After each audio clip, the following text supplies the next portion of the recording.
Hook. It was a quiet summer morning when Daniel saw a small boy sitting alone on the edge of the lake, crying softly.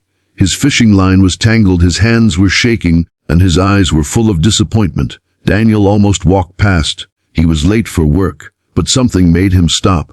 He knelt beside the boy, untangled the line, and said with a smile, "Let's catch a big one together."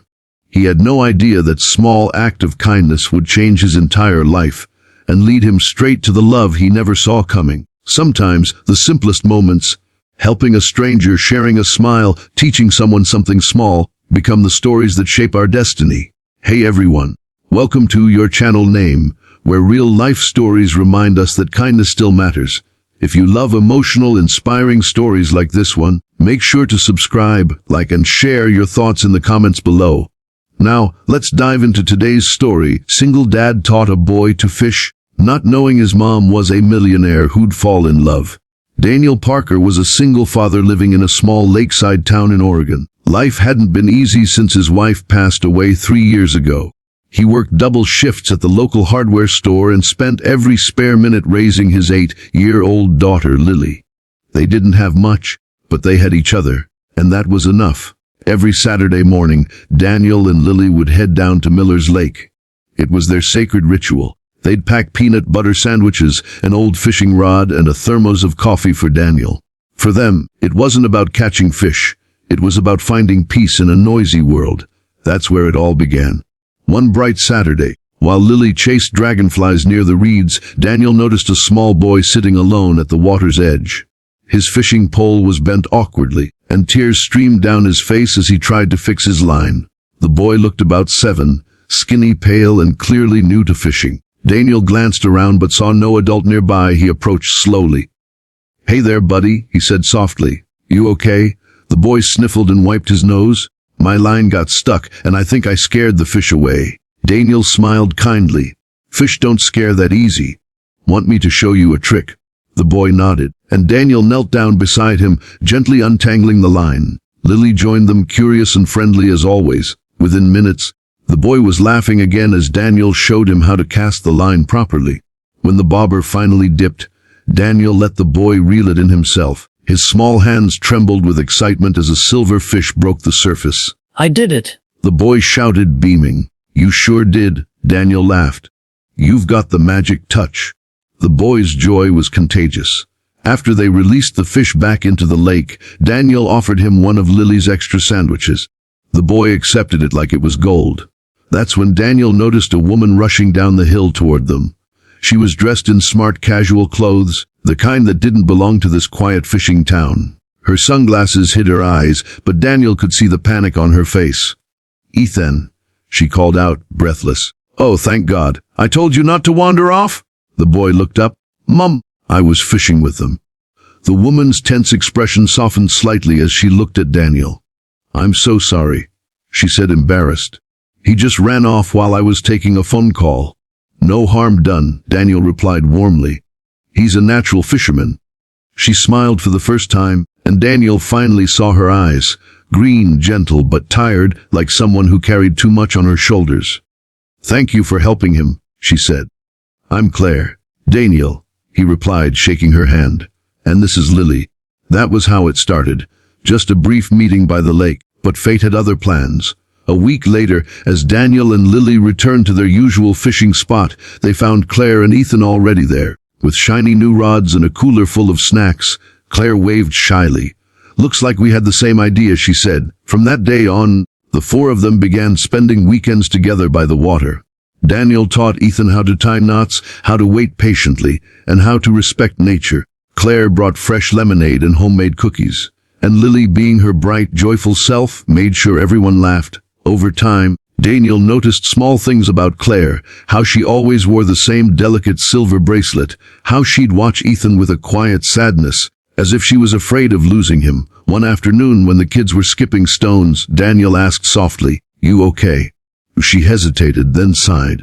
"It's just been a tough year. Ethan's dad passed away last spring. I'm still trying to figure things out." Daniel felt a pang in his chest. "I get it," he said. "I lost my wife too. You never really move on. You just learn to live with the space they left behind." Their eyes met, full of shared understanding. In that moment, they didn't need to say anything more. As the weeks turned into months, their friendship deepened. They started having picnics, movie nights, and even family dinners. Claire adored Lily's energy, and Ethan had started calling Daniel Coach, but Daniel had no idea who Claire really was. To him, she was just a kind, down-to-earth woman who loved her son and appreciated good company. What he didn't know was that Claire Reynolds was the CEO of a successful tech company in Seattle, a millionaire who had come to the small town to escape the noise and find peace for her grieving heart. One chilly evening, as the sun dipped below the trees, Daniel noticed Claire shivering. Without thinking, he took off his flannel jacket and draped it over her shoulders. "You didn't have to," she began. "I know," he said softly, "but I wanted to." That simple gesture melted something inside her. For years, she'd been surrounded by people who wanted her money, her connections, her success, but Daniel, he just offered warmth, no strings attached. One day, Daniel got a call from his boss telling him the store was cutting hours. He tried to hide his worry, but Claire noticed. That evening, she stopped by his house with the kids and a homemade lasagna. "Rough day?" she asked. "Yeah," he admitted. "Might need to find a second job again, but we'll be fine." Claire looked around his modest home, the worn furniture, the faded photos, the half-fixed porch swing. Then she looked at him. "You know," she said slowly, "I've been thinking about expanding my company into small communities like this. Maybe I could use a local consultant, someone who understands real people." Daniel chuckled. "I don't think I'm CEO material." Claire smiled. "No, but you're honest, hardworking, and kind. And that's worth more than any degree." That was the first time he saw her differently. Not as the pretty woman from the lake, but as someone powerful, intelligent, and deeply compassionate. Weeks later, Claire finally told him the truth about her wealth. Daniel was stunned, but instead of pulling away, he simply said, "Doesn't change who you are. I liked you long before I knew." Tears filled her eyes. "You really mean that?" He nodded. "Money can't buy kindness, Claire. And that's what you've got more than anything." From then on, they were inseparable. What started as an act of kindness at the lake had turned into something deeper. A bond built on respect, understanding, and love. A year later, on a bright summer morning, Daniel stood at the same spot by the lake, holding a small ring in his hand. As the kids played nearby, he turned to Claire. "This is where it all began," he said softly. "A tangled fishing line, a lost little boy, and a simple act of kindness."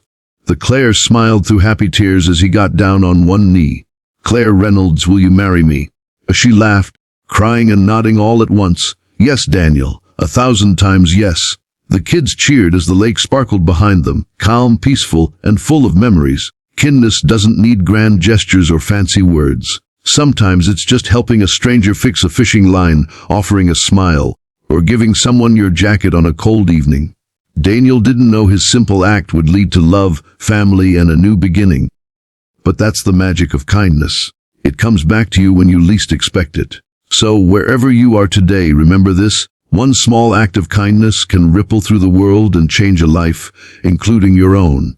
Thanks for watching this heartwarming story on your channel name. If it touched your heart, don't forget to like, share, and subscribe for more inspiring stories that prove kindness truly never goes unnoticed.